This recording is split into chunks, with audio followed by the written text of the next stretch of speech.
സമയങ്ങളിൽ മുമ്പോട്ട് പോയതുകൊണ്ട് ആമുഖമായിട്ട് ഞാൻ പറയാനായിട്ട് ആഗ്രഹിക്കുന്നില്ല. ഇന്ന് യാക്കോബിന്റെ ലേഖനത്തിന്റെ ചിന്തകൾ മാത്രം മുഖ്യമായിട്ട് പരിശീലിക്കാൻ ആഗ്രഹിക്കുകയാണ്. യാക്കോബിന്റെ ലേഖനം 2-ാം അധ്യായത്തിലെ വളരെ പരിചിതമായ വാക്യങ്ങളാണ്. അതിന്റെ 20 മുതൽ 26 വരെയുള്ള വാക്യങ്ങളാണ് ചിന്തിക്കുവാനായിട്ട് ആഗ്രഹിക്കുന്നത്. എല്ലാം വായിക്കുവാൻ ആവശ്യമില്ലായിരുന്നു. അതിൽ 20-ാമത്തെ വാക്യം ആദ്യമായിട്ട് ഞാൻ വായിക്കുന്നു. മനുഷ്യ, പ്രവൃത്തിയില്ലാത്ത വിശ്വാസം ദുഷ്ഫലമെന്ന് ഗ്രഹിപ്പാൻ നിനക്ക് മനസ്സിലാക്കും. 24-ാമത്തെ വാക്യം.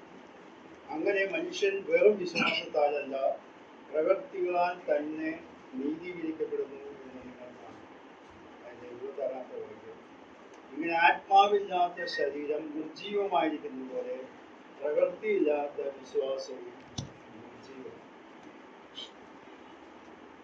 യാക്കോബിന്റെ ലേഖനം നമുക്കറിയാം, യഹൂദ പശ്ചാത്തലത്തിലുള്ള വിശ്വാസികളെ അഭിസംബോധന ചെയ്തുകൊണ്ടാണ് എഴുതുന്നത്. അതിന്റെ ആദ്യത്തെ വാചകം തന്നെ ചിതറിപ്പാർക്കുന്ന 12 ഗോത്രങ്ങൾക്ക് വന്ദനം എന്ന് പറയുന്നതാണ് ആ ലേഖനം എഴുതുന്നത്. അതുകൊണ്ട് തന്നെ ഒരു യഹൂദ പശ്ചാത്തലത്തിൽ അല്ലെങ്കിൽ പാരമ്പര്യമുള്ള ആളുകൾ കേൾക്കുമ്പോൾ മനസ്സിലാക്കാൻ വേണ്ടിയാണ് താൻ അത് ഉദ്ദേശിച്ചത്. ഇവിടെ നാം വായിക്കുന്നത് പ്രവൃത്തിയില്ലാത്ത വിശ്വാസം. വിശ്വാസത്താലാണ് നീതീകരിക്കപ്പെടുന്നതെന്ന് റോമാലേഖനം ശക്തമായി പഠിപ്പിക്കുമ്പോൾ ഇവിടെ പറയുന്നു പ്രവൃത്തിയില്ലാത്ത വിശ്വാസം ചത്തതാണ്. എന്താണ് ഇതുകൊണ്ട് ഉദ്ദേശിക്കുന്നത്? പ്രവൃത്തി വിശ്വാസത്തോടു കൂടെയുള്ള പ്രവർത്തനങ്ങൾ കാണപ്പെടുന്നില്ലെങ്കിൽ ആ വിശ്വാസം സംശയിക്കപ്പെടേണ്ട വിശ്വാസമാണ്. അതാണ് പ്രധാനമായിട്ട് ഞാൻ പറയാനായിട്ട് ഉദ്ദേശിച്ചത്. അബ്രഹാം ഇവിടെ യാക്കോബ് ലേഖനം എഴുതുമ്പോൾ പറയുന്നത് അബ്രഹാം പ്രവൃത്തിയാലാണ് നീതീകരിക്കപ്പെട്ടത് എന്നൊക്കെ പറയുന്നത് ആ പ്രവൃത്തി എടുത്തു പറഞ്ഞുകൊണ്ടാണ് പറയുന്നത്. നമുക്കറിയാം അബ്രഹാം നീതീകരിക്കപ്പെട്ടത് പ്രവൃത്തിയാലല്ല. ആദ്യമേ തന്നെ അത് വേദപുസ്തകത്തിൽ നാം കാണുന്നുണ്ട്. ഉൽപ്പത്തി പുസ്തകം 15-ാം അധ്യായത്തിന്റെ 6-ാം വാക്യം വായിച്ചാല് അവിടെ ഇസ്ഹാക്കിനെ യാഗം കഴിക്കുന്നതിന് വളരെ മുമ്പ് തന്നെ ദൈവം രേഖപ്പെടുത്തിയതായിട്ട് നമുക്കറിയാം. അവിടെ വായിക്കുന്നത് 15-ാം അധ്യായത്തിന്റെ 6-ാം വാക്യം. അവൻ യഹോവയിൽ വിശ്വസിച്ചു, അത് അവന് നീതിയായി കണക്കാക്കി. അപ്പൊ പിന്നെ എന്താണ് യാക്കോബ് ഉദ്ദേശിക്കുന്നത്? വിശ്വാസമുണ്ടെങ്കിലും ആ വിശ്വാസത്തിന് അനുസൃതമായ പ്രവർത്തനങ്ങൾ വെളിപ്പെടാത്ത കാലത്തോളം ആ വിശ്വാസം യഥാർത്ഥ വിശ്വാസമല്ല എന്നാണ്. ദൈവം മുമ്പാകെ നീതീകരിക്കപ്പെട്ടവൻ മനുഷ്യരുടെ മുമ്പാകെ തന്റെ പ്രവർത്തനങ്ങളിൽ കൂടെ താൻ ദൈവത്തിൽ വിശ്വസിച്ചവനാണെന്നും നീതീകരിക്കപ്പെട്ടവനാണെന്നും തെളിയിക്കുവാൻ ആവശ്യമുണ്ട്. നമുക്കറിയാം, ഞാൻ ആ ഭാഗങ്ങളൊക്കെ എടുക്കുന്നത് സമയം പരിമിതമാണ്. അത് നമ്മുടെ മുമ്പിലുള്ളത്. അബ്രഹാമിനോട് ദൈവം ഇസ്ഹാക്കിനെ യാഗം കഴിക്കാനായിട്ട് ആവശ്യപ്പെട്ടപ്പോൾ വളരെ വ്യക്തമായിട്ട് പറഞ്ഞു, നീ സ്നേഹിക്കുന്ന നിന്റെ ഏകജാതനായ മകൻ ഇസ്ഹാക്കിനെ യാഗം കഴിക്കും. ആ വാക്ക് അവിടെ ശ്രദ്ധിക്കണം. നീ സ്നേഹിക്കുന്ന എന്ന് പ്രത്യേകിച്ച് പറയുന്നതിന്റെ അർത്ഥം എന്നേക്കാൾ കൂടുതലായിട്ട് നിനക്ക് സ്നേഹമുണ്ട് ഇസ്ഹാക്കിനോട് എന്ന് എനിക്കറിയാം. എന്നാൽ ഞാൻ കൽപ്പിച്ചാൽ ആ ഇസ്ഹാക്കിനെ പോലും യാഗം കഴിക്കാനുള്ള വിശ്വാസം എന്തിനു നിനക്കുണ്ടോ? ഇതാണ് നാം നേരത്തെ വായിച്ചു കേട്ടില്ലേ?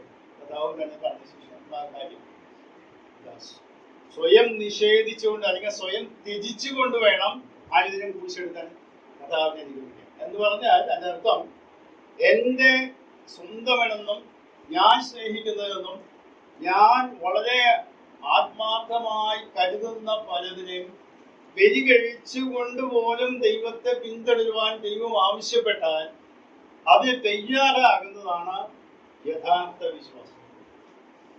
ഇത് ഞാൻ പറയാൻ കാരണം, ഈ ഭാഗം ഞാൻ വായിച്ചപ്പോഴേ ഇവിടെ 2 ഉദാഹരണങ്ങളാണ് യാക്കോബോട്. ഒന്ന് അബ്രഹാമിന്റെയാണ്. അബ്രഹാം വിശ്വാസികളുടെ പിതാവാണ് എന്നറിയാം.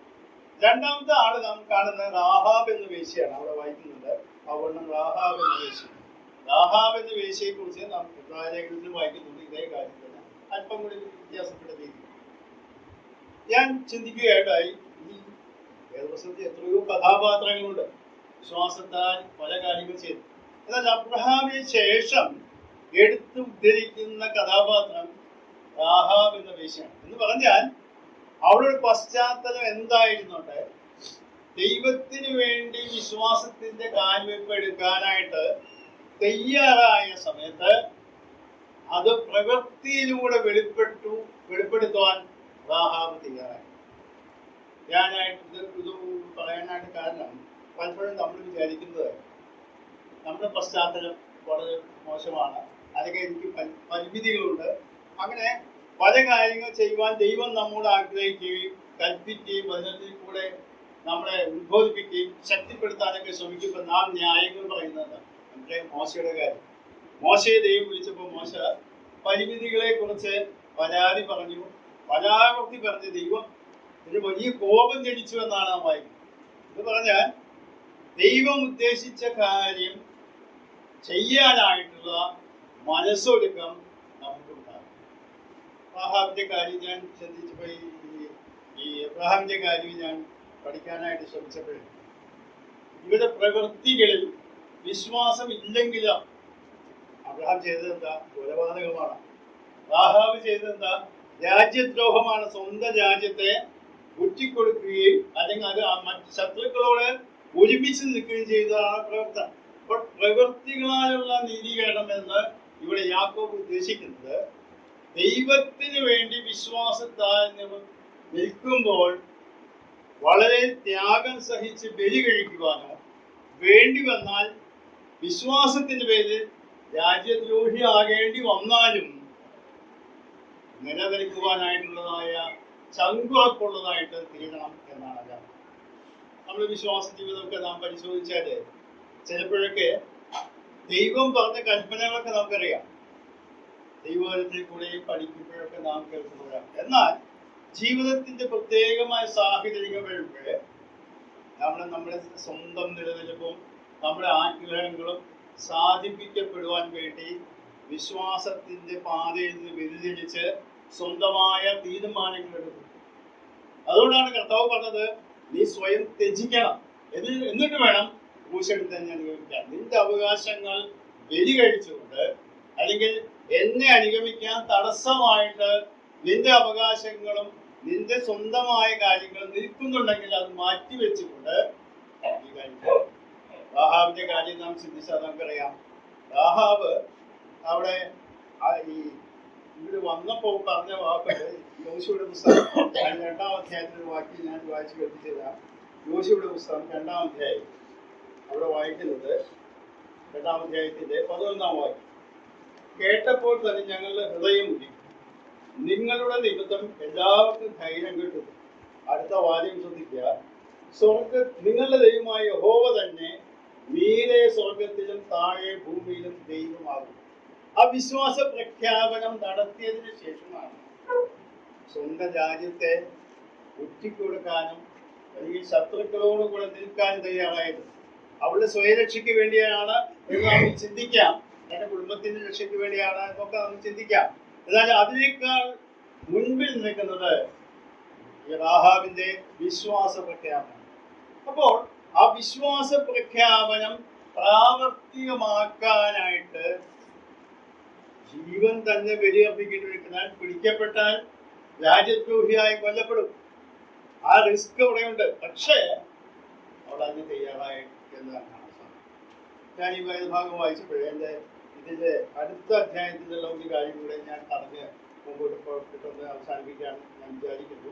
3-ാം അധ്യായത്തിന്റെ 13-18 വരെയുള്ള വാക്യങ്ങളാണ് വായിക്കേണ്ട. അവിടെ 2 കാര്യങ്ങളാണ് യാക്കോബ് പറയുന്നത്. ഒന്ന്, ഉയരത്തിൽ നിന്നുള്ള ജ്ഞാനം, ഭൗമികമായ ഉയരത്തിൽ നിന്നുള്ള ജ്ഞാനത്തിന്റെ പല കാര്യങ്ങളൊക്കെ പറയുന്നുണ്ട്. അവിടെ 13-ാം വാക്യത്തിൽ വായിക്കുന്നത്, ജ്ഞാന ലക്ഷണമായ സൗമ്യതയോടെ നല്ല നടപ്പിൽ തന്റെ പ്രവൃത്തികളെ കാണിക്കും. ജ്ഞാനലക്ഷണം എന്ന് പറയുന്നത് സാധാരണഗതിയിൽ ഭൗതികമായ ജ്ഞാനലക്ഷണമുള്ളവര്, ജ്ഞാനികളായിട്ടുള്ളവര്, കഴിവുള്ളവര്, അറിയപ്പെടുന്നവരൊക്കെ ഉന്നതമായ സ്ഥാനത്ത് നിൽക്കാനും അല്ലെങ്കിൽ അംഗീകരിക്കപ്പെടാനും ഒക്കെയാണ് അവിടെ. എന്നാൽ ഇവിടെ പറയുന്നത് സൗമ്യതയോടെ എന്ന് പറഞ്ഞാൽ ജ്ഞാനം, ഉയരത്തിൽ നിന്നുള്ള ജ്ഞാനം എത്ര കണ്ട് അവന് വർദ്ധിച്ചുവോ അത്രയും സൗമ്യനായി ജീവിക്കാനുള്ള മനോഭാവം ആ വ്യക്തിക്ക് ആവശ്യമാണ്. ഗലാത്യ ലേഖനം 5-ാം അധ്യായത്തില് ആ ഭാഗം എടുത്ത് വായിക്കാൻ ഇപ്പോൾ സമയമില്ല. ആത്മാവിന്റെ ഫലം എന്ന് പറയുന്നത് സൗമ്യതയും കൂടെ ഉൾപ്പെടുത്തിയിട്ടുണ്ട്. പലപ്പോഴും സൗമ്യതയായിട്ട് പെരുമാറുന്ന ആളുകൾ പലരും വിചാരിക്കുന്നത് അവര് കാര്യമായിട്ട് സംസാരിക്കാൻ കഴിവില്ലാത്തവരാണ്, വാദിച്ച് തർക്കിക്കാൻ അല്ലെങ്കിൽ സാക്ഷ്യത്തോടുകൂടെ കാര്യങ്ങൾ ചെയ്യാൻ കഴിവില്ലാത്തവരാണ്, പറഞ്ഞു ഫലിപ്പിക്കാൻ കഴിവില്ലാത്തവരാണ് എന്നൊക്കെയുള്ള ചിന്താഗതികൾ ഈ ലോകത്തിലുണ്ട്. എന്നാൽ ഇവിടെ പറയുന്നത് ഉയരത്തിൽ നിന്നുള്ള ജ്ഞാനം. അവിടെ നാം വായിക്കുന്നത് താഴെ വായിക്കുന്നുണ്ട് 15-ാം വാക്യം, ഇത് ഉയരത്തിൽ നിന്ന് വരുന്ന ജ്ഞാനമല്ല എന്ന് പറഞ്ഞാൽ താഴെ അവിടെ പറയുന്നുണ്ട് 15-ാം വാക്യത്തില് ഉയരത്തിൽ നിന്നുള്ള ജ്ഞാനം. ഉയരത്തിൽ നിന്നുള്ള ജ്ഞാനം പ്രാപിക്കുന്ന അല്ലെങ്കിൽ പ്രകടിപ്പിക്കുന്ന വ്യക്തി അത് സൗമ്യതയുള്ളവനായി. താഴോട്ട് വാക്യങ്ങൾ വിശദീകരിക്കാനായിട്ട് എൻ്റെ സമയമില്ല, അതുകൊണ്ട് ഞാൻ പെട്ടെന്ന് മുമ്പോട്ട് പോയിട്ട് 15-ാം വാക്യത്തിൽ ഞാൻ വായിക്കുന്നത് ഉയരത്തിൽ നിന്നുള്ള ജ്ഞാനമോ ഒന്നാമത് നിർമ്മലം, അതായത് വിശുദ്ധം, പിന്നെ സമാധാനം, ശാന്തത, അനുസരണമുള്ളത്, കരുണ, സൽഫലം നിറഞ്ഞത്, പക്ഷപാതവും കപടവും ഇല്ല. ഇവിടെ ഒരു വാക്ക് മാത്രം ഞാൻ ഒന്ന് വിശദീകരിക്കാൻ ശ്രമിക്കുകയാണ്. ഇവിടെ കരുണ, അതിന് ഇംഗ്ലീഷിൽ കൊടുക്കുന്ന വാക്ക് കൺസിഡറേറ്റ് എന്നാണ്. കൺസിഡറേറ്റ് എന്ന വാക്കിന്റെ അർത്ഥം മറ്റുള്ളവരെ കരുതുന്ന കരുണയാണ്. ഇതിന്റെ അർത്ഥം ഞാൻ മനസ്സിലാക്കാൻ ശ്രമിച്ചപ്പോൾ നിയമപ്രകാരം ചിലപ്പോൾ ചില കാര്യങ്ങളൊക്കെ ചെയ്യാനായിട്ട് നിർവാഹമുണ്ടാകും, ആ ആവശ്യമുണ്ട്. എന്നാൽ അത് കരുണയോടുകൂടെ മറ്റുള്ള വ്യക്തിയെ കരുതലോടുകൂടെ ചെയ്യാനായിട്ട് നമുക്ക് കഴിയണം. ഏറ്റവും നല്ല ഉദാഹരണം നമ്മുടെ മനസ്സിലേക്ക് കടന്നു വരും. ഞാനത് പറയുമ്പോൾ നിങ്ങളുടെ ഓർമ്മയിലേക്ക് കടന്നു. യോഹന്നാന്റെ സുവിശേഷം 8-ാം അധ്യായത്തിലെ 1 മുതൽ 11 വരെയുള്ള വാക്യങ്ങൾ. യേശു കർത്താവ് വ്യഭിചാരത്തിൽ പിടിച്ചുകൊണ്ടുവന്ന സ്ത്രീയെ എങ്ങനെയാണ് കൈകാര്യം ചെയ്യുന്നത്? ശാസ്ത്രിമാരും പരീക്ഷമാരും ഒക്കെ വ്യഭിചാരത്തിൽ പിടിച്ചുകൊണ്ടുവന്ന സ്ത്രീയെ കൊണ്ടുവന്ന് കർത്താവ് മുമ്പിൽ നിർത്തി. അപ്പൊ കർത്താവ് തർക്കിക്കാനൊന്നുമില്ല. മോശയുടെ പ്രമാണത്തില് രണ്ടുപേരെയും കൊണ്ടുവരുന്നതാണ് കല്ലെറിയണം എന്നാണ് പ്രമാണം. അത് രണ്ടുപേരെയും കൊണ്ടുവന്നില്ല, ഇതൊന്നും കർത്താവ് ചോദിച്ചില്ല. കർത്താവ് പറഞ്ഞു മോശയുടെ പ്രമാണത്തില് ഇങ്ങനെയാണ് എഴുതിയിട്ടുള്ളത്, നീ എന്ത് പറയുന്നു? കല്ലെറിയണം. കർത്താവ് കല്ലെറിയണ്ടെന്ന് പറഞ്ഞില്ല. വളരെ ശാന്തമായി നിന്ന് കർത്താവിനറിയാം മോശയുടെ പ്രമാണം നൽകപ്പെട്ടത് ദൈവികമാണ്, അത് പാലിക്കണം. പക്ഷേ കരുണ പ്രയോഗിക്കേണ്ടടുത്ത് കരുണ പ്രയോഗിച്ച് കർത്താവ് എന്ന് പറഞ്ഞു, നിങ്ങളിൽ പാപമില്ലാത്തവൻ ഒന്നാമത് കല്ലെറിയണ്ടെന്ന് പറഞ്ഞില്ല. ന്യായപ്രമാണം കല്ലെറിയണം എന്ന് തന്നെയാണ്. എന്നാൽ അവിടെ കരുണ പ്രയോഗിച്ചപ്പോൾ അല്ലെങ്കിൽ കരുതൽ, മറ്റുള്ള ആ വ്യക്തി കരുതൽ പ്രയോഗിച്ചപ്പോൾ, നമുക്കറിയാം നിയമം നടപ്പിലാക്കുമ്പോൾ, നിയമം കൈകാര്യം ചെയ്യുമ്പോൾ അധികാരങ്ങളൊക്കെ കൈകാര്യം ചെയ്യുന്ന വ്യക്തികൾ വളരെ ശക്തമായിട്ട് അതൊക്കെ നടപ്പിലാക്കുന്ന രംഗങ്ങളൊക്കെ ഉണ്ട്. എന്നാൽ അവിടെയും ചില വിട്ടുവീഴ്ചകൾ ചെയ്യുന്നതായിട്ട് കാണാൻ സാധിക്കും. അത് മനുഷ്യത്വപരമായിട്ടുള്ള സമീപനം കൊണ്ടായിരിക്കാം അങ്ങനെ ഉണ്ടാകാം. ഇവിടെ ദൈവം പറയുന്നത് ഉയരത്തിനുള്ള ജ്ഞാനമുണ്ടെങ്കിൽ മാത്രമേ അങ്ങനെ കരുതുവാനും കരുണയുള്ളവനായി തീരുവാനും സാധിക്കും. കർത്താവിന്റെ മാതൃകയാണ് ഏറ്റവും ഉന്നതമായ മാതൃക. കർത്താവ് കൽപ്പന നിർവഹിക്കേണ്ട എന്ന് പറഞ്ഞാൽ നിർവഹിക്കണം എന്ന് തന്നെയാണ് പറഞ്ഞത്. എന്നാൽ അതിനെ അതിജീവിക്കുവാനായിട്ട് കർത്താവ് പറഞ്ഞു, നിങ്ങളിൽ പാപമില്ലാത്തവൻ ഒന്നാമത് കരുതണം. അപ്പോൾ കർത്താവ് മോശയുടെ പ്രമാണത്തെ നിഷേധിച്ചില്ല, ഒന്നും ചെയ്തതായിട്ട് അവരോട് തർക്കിക്കാൻ പോയില്ല. ഇത് പറഞ്ഞപ്പോഴേ ആ വ്യക്തികള് ഓരോരുത്തരുടെ മനസാക്ഷിയുടെ ആക്ഷേപ നിമിത്തമായി അവിടെ പിന്തിരിഞ്ഞു. കർത്താവ് എന്താ ചോദിച്ചത്? അവരാരും നിനക്ക് ശിക്ഷ വിധിച്ചില്ലേ? ഇല്ല കർത്താവേ, ആരും നിനക്ക് ശിക്ഷ വിധിക്കുന്നില്ല, ഇനി പാപം ചെയ്യരുത് എന്ന് പറഞ്ഞുകൊണ്ടുള്ള ആ കരുണയുടെ വാചകം പറഞ്ഞുകൊണ്ട് ആ സ്ത്രീ പറഞ്ഞു. ഇതുപോലെയുള്ള രംഗമാണ് ശിമോന്റെ വീട്ടില് കർത്താവിന്റെ അടുക്കലെ പാപിനിയായ സ്ത്രീ വന്നപ്പോൾ ശിമോൻ ആ കാര്യം ചിന്തിച്ചപ്പോഴേ കർത്താവ് തിരുത്തുന്നതായിട്ട് കാണാൻ സാധിക്കും. അപ്പോൾ കർത്താവിനെ കുറിച്ച് നാം വായിക്കുന്നത് കർത്താവിന്റെ ജ്ഞാനമാണ് ഉന്നതമായത്. നാം ഒരു വാക്യം കൂടെ ഈ ഭാഗത്ത് ഞാൻ വായിച്ച് വിടുവാനായിട്ട് ആഗ്രഹിക്കുന്നു. മത്തായി സുവിശേഷം 10-ാം അധ്യായം കർത്താവ് പറഞ്ഞ ഒരു വാചകമാണ്. മത്തായി സുവിശേഷം 11-ാം അധ്യായം അതിന്റെ 19-ാമത്തെ വാക്യം. മനുഷ്യപുത്രൻ തിന്നും കുടിച്ചും കൊണ്ടുവന്നു തിരിയും കുടിയുന്നുമായ മനുഷ്യൻ, ചുങ്കക്കാരുടെയും പാപികളുടെയും സ്നേഹിതൻ എന്ന് പറയാം. ജ്ഞാനമോ തന്റെ പ്രവൃത്തികളാൽ നീതീകരിക്കപ്പെട്ടിരിക്കുന്നു. പറഞ്ഞാൽ യോഹന്നാൻ സ്നാപകന്റെ പ്രവർത്തനത്തെ വിലയിരുത്തിക്കൊണ്ട് പറയാം, യോഹന്നാൻ സ്നാപകൻ തിന്നാതെയും കുടിക്കാതെയും ഒരു നാസീർ പിതൃക്കാരനായിട്ട് അങ്ങനെ ആരുമായിട്ടൊന്നും ഇല്ലാതെ ജീവിച്ചതായ ഒരു വ്യക്തിയാണ്. കർത്താവിനെ കുറിച്ചാണ് വായിക്കുന്നത്, തിന്നും കുടിച്ചുകൊണ്ട് വന്നു തിന്നിയും കുടിയനുമായ മനുഷ്യൻ. അത് പറഞ്ഞതില്ല, ചുങ്കക്കാരെയും പാപികളെയും സ്നേഹിക്കുന്നു. എന്നിട്ട് കർത്താവ് പറയുകയാണ്, ജ്ഞാനമോ തന്റെ പ്രവൃത്തികളാൽ എന്ന് പറഞ്ഞാൽ ഏത് പ്രവർത്തന ശൈലി ഉപയോഗിച്ചാലും ദൈവിക ജ്ഞാനം വെളിപ്പെടുത്തിക്കൊണ്ട് ദൈവനാമ മഹത്വത്തിനായി പ്രവർത്തിക്കാൻ കഴിയണം എന്നാണ് ഈ പറഞ്ഞത്. യോഹന്നാൻ സ്നാപകന്റെ രീതിയായാലും യേശു കർത്താവിന്റെ രീതിയായാലും പ്രവർത്തികളാൽ നീതീകരിക്കപ്പെടുവാൻ, അല്ലെങ്കിൽ ദൈവനാമം മഹത്വപ്പെടുവാൻ പലപ്പോഴും നമ്മൾ മറ്റുള്ളവരെ വിലയിരുത്തുന്നത് നമ്മൾ ഉദ്ദേശിക്കുന്ന രീതിയിലുള്ള പ്രവർത്തനങ്ങൾ കാണുന്നില്ലല്ലോ എന്നൊക്കെ. എന്നാൽ നാം തിരിച്ചറിയണം, ദൈവിക ജ്ഞാനം വെളിപ്പെടുന്നുണ്ടോ, അതിലൂടെ ദൈവനാമം മഹത്വപ്പെടുന്നുണ്ടോ? ഈ കാര്യം നാം ഓർത്ത് ഉയരത്തിലുള്ള ജ്ഞാനം പ്രാപിച്ച് ദൈവത്തെ മഹത്വപ്പെടുത്തി ജീവിക്കാൻ ഈ എളിയ ചിന്തകൾ ഇടയാകട്ടെ. സാമൂഹ്യ പരിമിതിയോടെ വളരെ വിശദീകരണങ്ങളിലേക്ക് പോകാൻ ഞാൻ കഴിയുന്നില്ല. ഈ കുടുംബത്തെ ഓർത്ത് നമുക്ക് പ്രാർത്ഥിക്കാം.